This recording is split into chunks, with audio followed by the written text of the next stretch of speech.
Mesdames, Messieurs, bonsoir. Les populations élevées ont célébré ce samedi à Gbogbosan, festivité auxquelles a pris part le chef du gouvernement. Et à Bassar, on a célébré Dpontre. Nous y reviendrons tout à l'heure. Dans l'extrême nord du Togo, à Dapaon, le ministre de la Sécurité était en tournée à la tête d'une délégation. La région a été marquée ces derniers jours par des manifestations de conducteurs de taxi-moto et surtout un tragique accident de la circulation. Le ministre et son équipe sont allés apporter leur soutien aux blessés et aux familles des victimes. Désiré Aloy.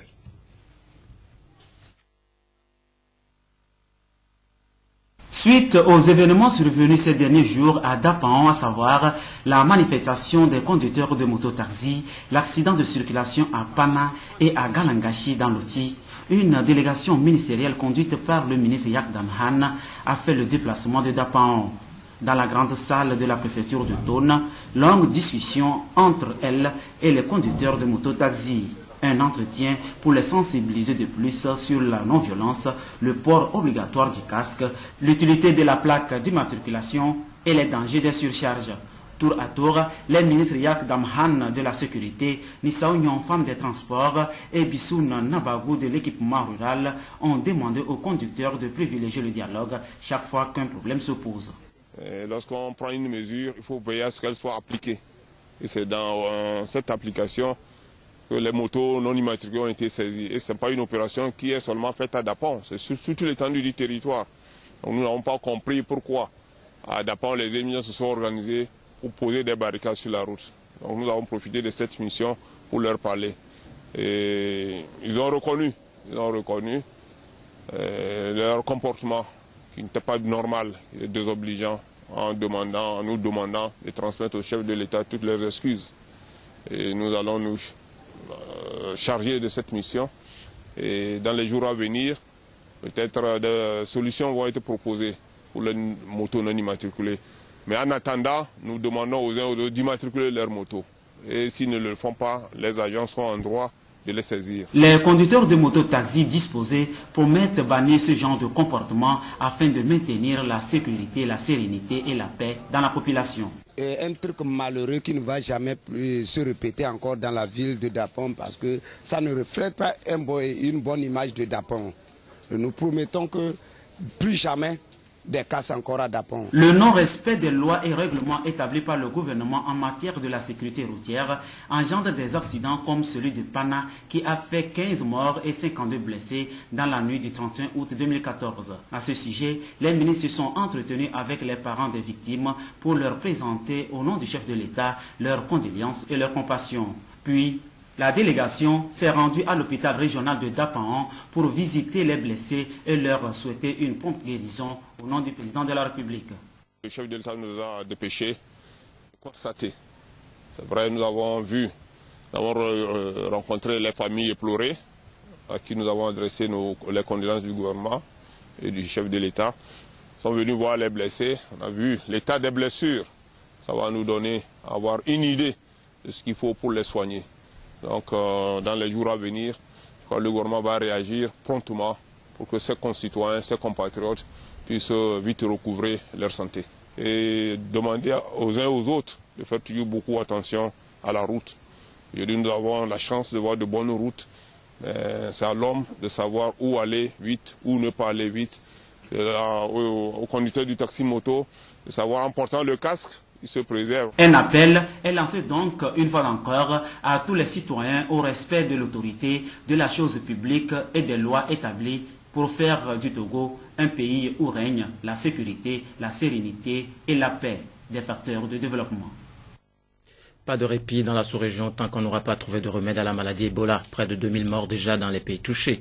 Au Togo, on est sur le qui-vive. Les mesures préventives se renforcent, notamment par une sensibilisation de plus en plus accentuée du corps médical chargé de relayer l'information. Ce matin, des échanges ont eu lieu à cet effet entre les médecins-chefs de l'armée togolaise et le ministère de la Santé. Et Soham Teouteu. Aucune entité de la société togolaise ne sera en marge de l'action préventive engagée par les autorités togolaises contre la maladie à virus Ebola. Dans le sillage des différentes catégories socio-professionnelles, le gouvernement joint par cette rencontre les médecins-chefs de toutes les garnisons de l'armée togolaise à la dynamique de protection du pays contre l'endémie. Aujourd'hui, le Togo dispose de matériel adéquat. Actuellement, au Togo, il n'y a pas de cas de patients porteurs de virus à Ebola. Donc c'est pour ça que le service de santé des armées organise la riposte, puisque les militaires sont avant tout les personnes exposées à cette infection. D'autant plus que c'est nous qui surveillons les frontières, que ce soit les frontières terrestres ou aériennes ou maritimes. Donc nous nous préparons pour éventuellement faire face à la riposte qu'est cette infection virologique. La séance de travail entre le comité de gestion de la sensibilisation de la maladie à virus Ebola, les responsables de l'armée et les médecins-chefs se veut un espace d'échange sur la stratégie du Togo et les conduites à tenir. Il est question, selon le directeur de cabinet du Premier ministre, Pré Simfekou, de les outiller davantage et de les inviter à ne pas baisser la garde. La lutte contre cette maladie, qui, fort heureusement, épargne notre pays, le Togo, ne peut être gagnée que grâce à des actions coordonnées, dans un cadre multisectoriel, avec l'appui des partenaires, dans un élan de solidarité. Car, il faut le reconnaître, la maladie à virus Ebola est une maladie dangereuse, terrible, dévastatrice contre laquelle il n'y a pour le moment ni vaccin ni traitement. Toutefois, même si notre pays ne connaît pas un seul cas de la maladie à virus Ebola, vous ne devez pas baisser la garde. Le directeur central du service de santé des armées, le colonel Sogné, a relevé la gravité de la maladie. Il a remercié les autorités togolaises pour les efforts consentis en vue d'une riposte efficace contre cette effarante et destructrice maladie.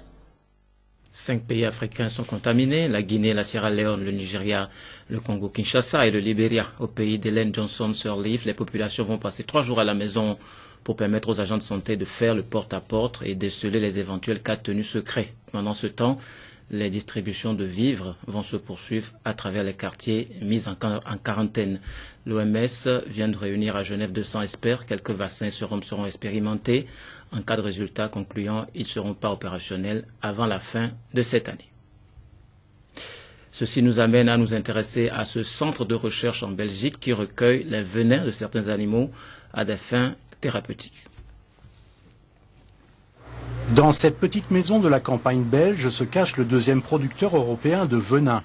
Dans son laboratoire, pas moins de 150 espèces d'animaux venimeux, dont les serpents les plus dangereux, comme le cobra cracheur, ou encore ce fer de lance de la Martinique. C'est un animal qui est assez agressif, c'est un animal de grande taille, qui a une coloration qui lui permet de se dissimuler facilement dans les hautes herbes. Et maintenant, le venin va couler. Avec des gestes précis, le venin est récolté. Il est ensuite congelé et lyophilisé avant d'être vendu au laboratoire pharmaceutique qui compte sur ces molécules pour développer de nouveaux médicaments. Pour traiter l'hypertension et pour traiter la douleur principalement. Et les nouvelles applications, nouveaux traitements, ce serait traitement anticancéreux, traitement du diabète en particulier. Autre animal recherché pour son venin, l'araignée. Parmi les nombreuses espèces du laboratoire, cette mygale de Leblon, originaire de Guyane. Elle peut mesurer jusqu'à 30 cm et la récupération du venin est plutôt technique. On stimule la contraction des muscles qui entourent la glande à venin par des petits chocs électriques, mais vraiment des chocs infimes de type de ce qu'on utilise chez les kinés. Le prix des venins varie en fonction de plusieurs paramètres, comme la rareté de l'animal, sa taille ou encore la complexité des opérations de récolte. Les venins de serpents à sonnette, donc les crotales, comme on a vu tout à l'heure, se négocient à moins de 100 € le gramme. En revanche, les venins d'araignée, là, se négocient à des sommes beaucoup plus élevées, de l'ordre de 20 000 € le gramme. Mais pareil, si un chercheur a besoin d'1 milligramme, ça ne fait aussi que 20 €. Autre domaine prometteur en matière de venin, celui des animaux marins. L'outre-mer est riche en espèces comme ce petit poulpe du Pacifique, ce poisson-pierre de l'océan Indien, ou encore ce cône dont le venin est particulièrement difficile à récupérer. On essaye de les leurrer avec de la nourriture et de les amener à piquer dans un tube pour récupérer le venin. Et voici la dernière acquisition du laboratoire, un tricot rayé du Pacifique. Son venin très virulent permettra peut-être la mise au point d'un nouveau traitement. Toujours en matière de santé, la Fondation Gnassingbé Yadema pour l'éducation et la santé est actuellement dans la région des Savanes.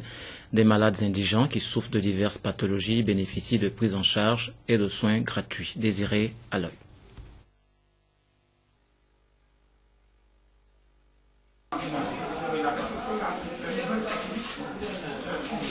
L'histoire retiendra que Madia Wadam est le tout premier patient à suivre la toute première intervention chirurgicale dans le tout nouveau bloc opératoire de l'hôpital de Mandouri, entièrement financé par le chef de l'État. La Fondation Gnassingbé Yadema pour l'éducation et la santé FOGES, qui a fait l'intervention, est présente dans la région des Savanes pour des opérations chirurgicales foraines qui vont durer 6 jours. Bon, je souffrais vraiment de l'hernie. Chez lui, vraiment, il a à peu près 15 ans. Vraiment, je n'arrivais même pas à me baisser. Aujourd'hui, là, s'il faut dire la réalité, c'est une journée vraiment de joie pour moi. Et je me sens vraiment à l'aise, bien que je vienne sortir du bloc. Je ne sais pas comment remercier vraiment au chef de l'État. Dans les couloirs, tous les patients, après des constantes et autres analyses préliminaires, sont confiants et espèrent leur tour. Donc nos camarades sont déjà opérés. Nous attendons notre tour pour qu'on nous opère et qu'on soit libre. Goitre, hernie, nodules thyroïdiens, tumeurs maxillofaciales, gynécologiques et autres sont des pathologies prises en compte. Que ce soit à Mandouri, à Dapan ou à Mango, le docteur Agoda et son équipe repartis travaillent simultanément dans les 3 districts sanitaires de la région pour apporter leur assistance aux populations. Une action encore pour appuyer les efforts multiformes du gouvernement togolais. Dans la faisabilité, la mission a été répartie en 3 sites opératoires pour servir toute la région de la Savane. Il s'agit du site opératoire de Mango, au bloc opératoire de Mango, du site opératoire de Dapaon, logé au CHR de Dapaon, au bloc opératoire, et le site de Mandouri. Dans le cadre de cette mission, nous envisageons d'opérer dans toute la région de la Savane au moins 1500 malades. Des actions humanitaires qui suscitent l'admiration et la satisfaction des populations. Apporter la santé à une population, c'est apporter tout. Parce qu'on sait qu'on ne peut pas atteindre un développement dans un pays avec une population malade.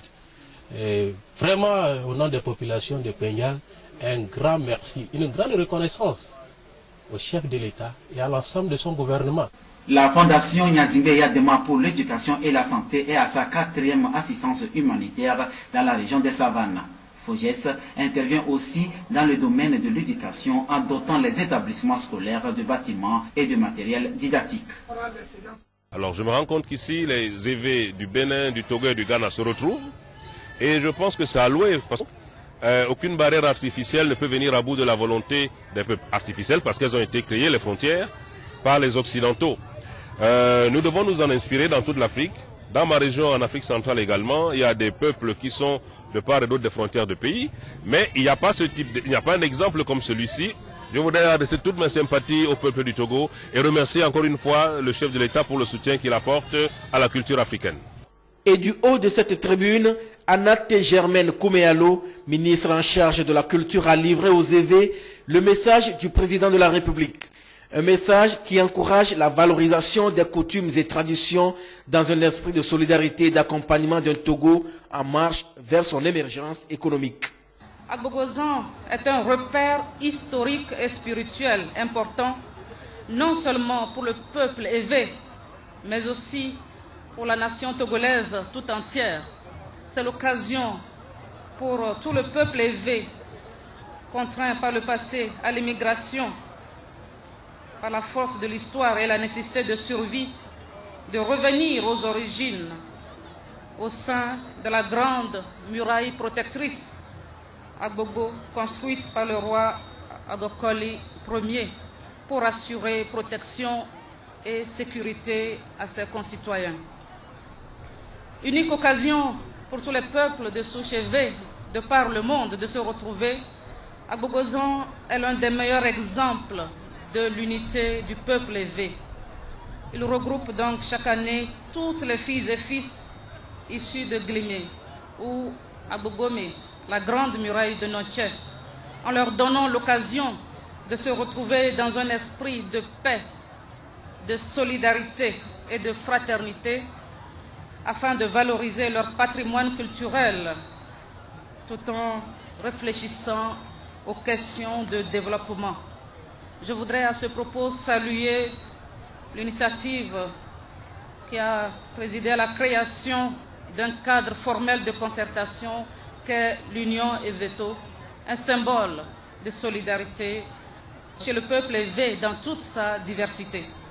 Oui, la solidarité et l'amitié sont des valeurs cardinales que nos traditions culturelles et spirituelles togolaises ont toujours promues.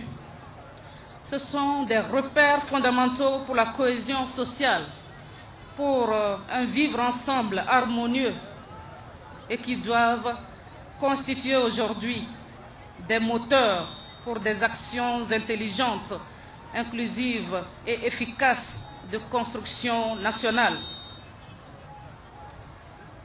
Ainsi, loin de favoriser un repli identitaire, nos cultures restent ouvertes sur le monde et privilégient la rencontre de l'autre. Il est donc très important que tous les Togolais entendent ce message et se l'approprient en le traduisant au quotidien dans le comportement et dans les paroles.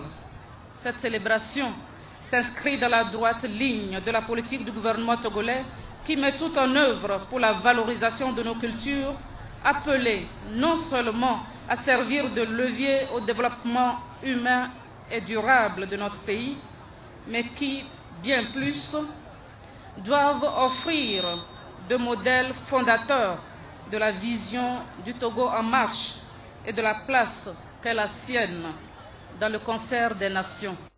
En cette occasion de gaieté et d'allégresse, les évêques du Bénin et du Ghana ont une fois encore réaffirmé leur lien de solidarité et de bon voisinage à leurs frères et sœurs restés à Nontien. Ils estiment que leur déplacement sur Nontien constitue leur attachement filial à leur histoire commune et une expression vivante des valeurs de déférence à leur roi Agokoli IV. Même ferveur à Bassar pour l'apothéose de la fête des Ignames de Pontre Nidak, libation, danse folklorique et cérémonies officielles ont meublé ces festivités qui sont à leur 50e célébration, un jubilé d'or marqué du sceau de la solidarité entre les fils de Bassar restés à la source et ceux qui sont éparpillés aux quatre coins du monde. Nous y reviendrons dans nos éditions de demain. Opération musclée dans le canton de Baguida, dans la périphérie est de Lomé. Les bulldozers ont détruit les habitations qui obstruaient de façon anarchique la route, causant ainsi souvent des inondations. Gérard Lagoudou, Ramdan Bassina.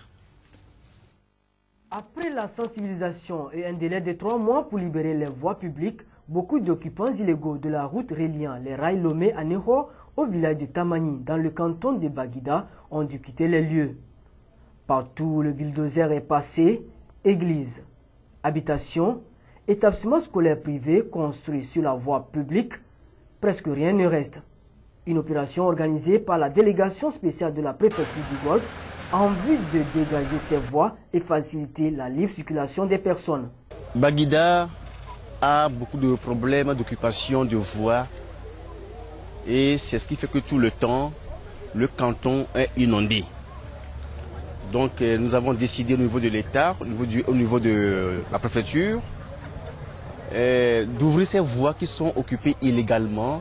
Mais je rappelle que nous avions déjà rencontré les riverains, les occupants de ces lieux-là. Et ils ont été avertis depuis longtemps, ça fait 3 mois qu'ils ont été avertis, afin que le canton puisse avoir un développement réel. Les autorités locales du canton de Baguida ont compris le bien fondé de cette opération de dégagement des voies et adhèrent à cette politique de développement qui passe par les infrastructures routières. Même hier même, j'étais allé à la préfecture en revenant pour assurer que ça doit tenir aujourd'hui. Eux, même ils savent qu'ils sont sur une voie. Pour un développement dans un village, il faut des voies. Cette voie de 30 mètres de largeur, une fois terminée, va résoudre les problèmes d'inondation et d'assainissement auxquels les populations du canton de Baguida sont confrontées. La déception hier des Togolais, les éperviers ont été défaits par le Sili national de Guinée, 1-2, match joué à Casablanca pour le compte des éliminatoires de la CAN 2015. Le résumé de la rencontre, Lamine Konaté. Les éperviers du Togo ont manqué leur entrée en lice face au Sili national de la Guinée-Conakry, vainqueur sur le score de 2-1. D'entrée, les Guinéens ont mis la pression, une pression qui va finir par payer à la 9e minute où Souma Seydouba ouvre le score sur penalty. Un but guinéen qui n'a guère démoralisé Cheyi Adebayor et ses camarades. Les Togolais vont se ruer en attaque, mais à chaque fois ils trouvent sur leur route Nabi Atara, le goal guinéen d'Al Avignon, en état de grâce. À force de pousser, les éperviers ouvrent des boulevards derrière et le Sili en profite pour inscrire le second but, juste avant la pause par Sila Idrissa. En seconde période, le Togo va mettre le pied sur la balle et c'est en toute logique que Jonathan a été réduit le score à la 57e minute. Malgré l'expulsion du Guinéen Isiaka Sila à la 60e minute, le Togo ne va jamais revenir au score et s'incline 2-1. Une défaite vite à oublier et se pencher d'ores et déjà sur la rencontre face au Ghana mercredi prochain au stade de Kégué à Lomé. Voilà, tout n'est pas pour autant perdu. Les éperviers accueillent les Black Stars mercredi prochain. Voici quelques propos de joueurs et encadreurs recueillis à la fin du match. On a cru, vu notre prestation, et les entraînements, on a fait des bons entraînements. Et bon, le match, on savait que le match c'est sur le terrain et c'est pas en dehors du terrain. On n'a pas été épargné par tous les pépins ces derniers temps. Déjà, on doit évoluer sur terrain neutre. On a eu beaucoup de blessés avec des joueurs importants. Mais malgré tout, ce soir, on empoche les 3 points et c'est une grande satisfaction. Pour nous, les attaquants, on a passé une très mauvaise période en deuxième mi-temps. Et pour la défense, ça a été plutôt en premier mi-temps. Donc maintenant, je pense qu'on va essayer de voir ce qui n'allait pas et essayer de corriger le plus tôt possible pour qu'on puisse avancer. Sinon, là, je peux vous garantir qu'on va droit dans le mur. Si ça continue comme ça, ça va être très difficile. Qu'un début, on vient certes de perdre la bataille, mais nous devons tous savoir quand même que nous avons beaucoup de jeux devant nous. Mais moi, je suis quand même certain, avec le jeu que nous pourrons développer cet après-midi, je suis rassuré que nous serons qualifiés. Et c'est ça surtout qu'il faut vraiment qu'on vise. On a encore 5 matchs à jouer et par rapport au réglage du coach, dès demain lorsque nous serons à Lomé, je crois que avec le Ghana mercredi, nous allons gagner. Mais l'État va mettre toujours les moyens pour motiver les jeunes, pour que le Togo soit qualifié à la CAN 2015. Sous l'égide de l'Institut de conseil d'appui technique ICAT, les organisations paysannes vont bientôt mettre sur pied un forum national de conseil agricole. C'est une plateforme qui servira d'espace d'échange, de concertation pour améliorer l'efficacité et la durabilité des services de conseil agricole et rural au Togo. Arnold Kiliou. Dans un élan de solidarité, les fêtières des organisations paysannes et l'Institut de conseil et d'appui technique ICAT sont parvenus à la mise en place d'un forum national de conseil agricole au Togo. Une plateforme où toutes les initiatives vont se fédérer pour un conseil agricole et rural adapté aux besoins des producteurs et de leurs organisations paysannes. Il est important que ces services de conseil agricole et rural au Togo devraient mutualiser leurs actions, devaient pouvoir intervenir de façon synergique dans le domaine du conseil agricole au Togo. À l'instar de ce qui se fait sur le plan d'abord sous-régional, où nous avons un réseau des services de conseil agricole et rural pour l'Afrique de l'Ouest et du Centre. Et nous avons également sur le plan africain un forum africain du conseil agricole et rural. Et également sur le plan mondial, nous avons un forum mondial pour le conseil agricole et rural. Des réunions préparatoires ont été organisées pour l'élaboration des documents organiques du dit forum. Il s'agit au cours de cette rencontre de finaliser les textes régissant la plateforme et de mettre sur pied les instances dirigeantes. Les travaux ont été faits. Voilà, une petite interruption, on y reviendra dans nos éditions de 22h30. On prend maintenant la direction de Bassar, précisément à Kabou, où se tient une foire artisanale. C'est pour exhiber et valoriser les talents des producteurs Bassar à l'occasion de la fête des ignames. Je vous laisse apprécier.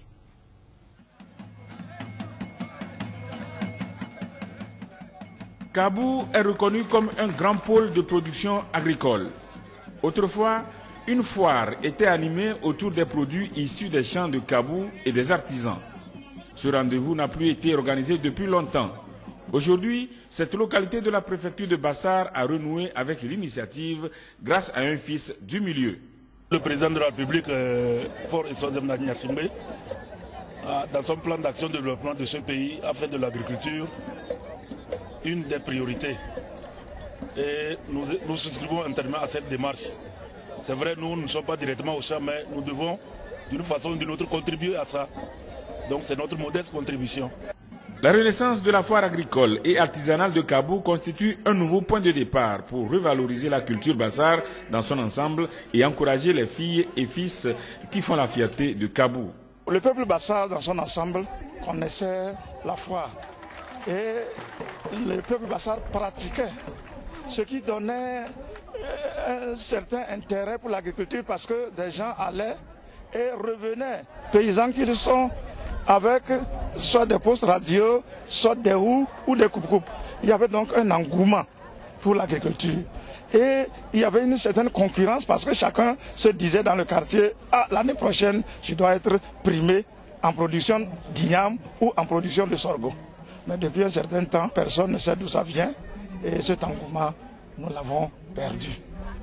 Et c'est ça qui a incité les natifs de ce milieu qui se sont dit, ah, ce n'est pas tard de rattraper ce que nous sommes en train de perdre. On note à cette foire la présence des services spécialisés dans l'agriculture tels que l'Institut de conseil et d'appui technique ICAT et l'Institut togolais de recherche agronomique ITRA. Nous sommes venus et présenter les nouvelles technologies qui existent à l'ITRA, les nouvelles technologies qui permettent d'augmenter la production et le revenu des producteurs. Donc nous sommes venus avec des technologies telles que les semences d'igname, les nouvelles variétés d'igname qui existent à notre niveau, comment conserver les ignames. Nous sommes venus aussi avec les produits de transformation des ignames, tels que la farine qui permet de faire le foufou, la farine qui fait amala, la pâte d'igname. Une foire pour reconnaître aux paysans leur mérite n'est que justice faite. C'est en ce sens que le préfet de Bassar, Pierre Siko Agba, a remercié les initiateurs et promoteurs de cette foire qu'il souhaite pérenne. Des plants de cassia ont été mis en terre au centre médico-social de Kabou en signe de souvenir de la reprise de la foire. Ces activités sont menées pour marquer la fête des ignames célébrée par le peuple Bassar. Voilà, merci de nous avoir suivis. C'est la fin de cette édition.